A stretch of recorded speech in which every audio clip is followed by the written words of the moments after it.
Good morning. I want to try to do an overview of the 2000 Astrovan.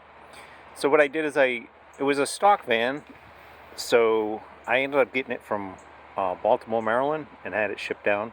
It's got 30,000 original miles on it.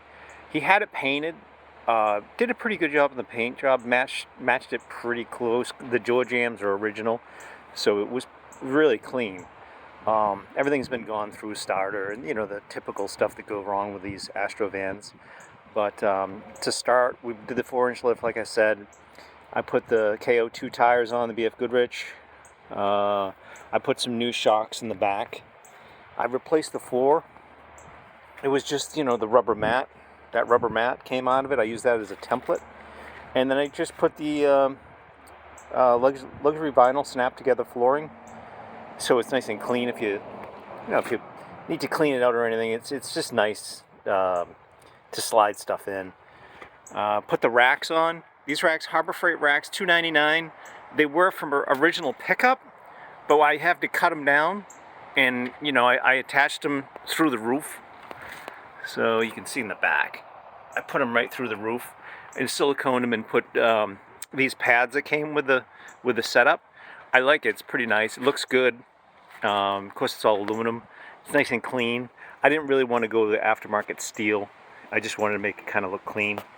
The interior, I didn't put the panel in between the seats because I wanted that 8 feet from that back door to the engine compartment, so I could, slide in 4x8 sheets, 2x4 eights. So without having that panel in the middle, the door or just a divider, it makes it nice because you can clean it easier without having everything just rattle around. I got this U.S. General toolbox through Harbor Freight again. It's great. It's got a lot of space. You can put all your stuff. I still have some space for tools in there, hand tools. But I kind of cherry pick what I need for the jobs, and I just don't want to get too cluttered with stuff. So what we did is I ended up using a tractor jack to lift this up to put the 4-inch lift kit on.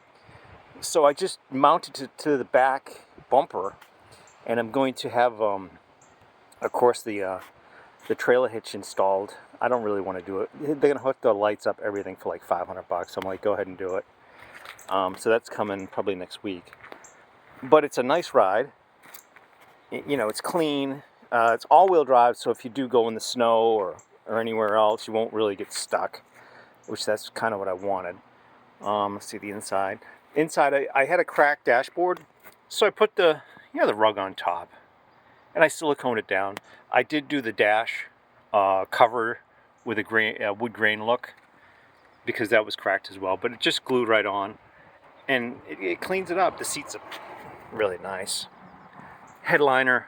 The headliner was sagging in the front, so I did some construction adhesive and tightened it up. So that's pretty good. And this one here, so it is high. It's kind of course, it's 4 inch higher than stock, plus with the tires.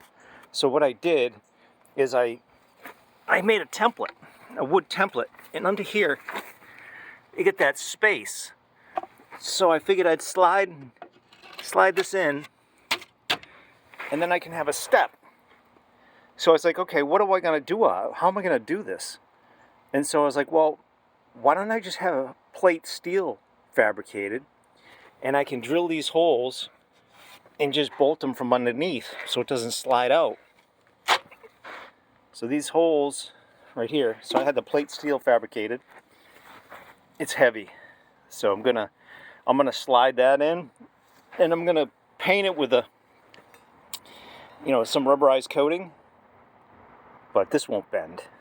I drilled a hole here figuring that I have to hang it, but as long as I can slide it in that piece of steel underneath, it'll be fine. So that's a little custom part. It's $100. The guy fabricated it plus material. Wasn't bad. So other than that, that's the overview. I had a little problem with the air filter on the front, as usually. You lift them up 4 inches, so you kind of have to play with that air filter. But other than that, it went pretty good. I did it myself. I'm not like a car guy. you know, I'm more a carpenter, but I figured it out. The only thing that I can say was getting those leaf springs off the back with a gas tank was kind of scary because I had to use a grinder. So there's sparks everywhere. I don't recommend that. Use a Sawzall if you can. I was lucky I pulled it down, but I guess that's why women live longer than men. Anyway, thanks for checking this van out, and I appreciate it. Have a great day. Thanks.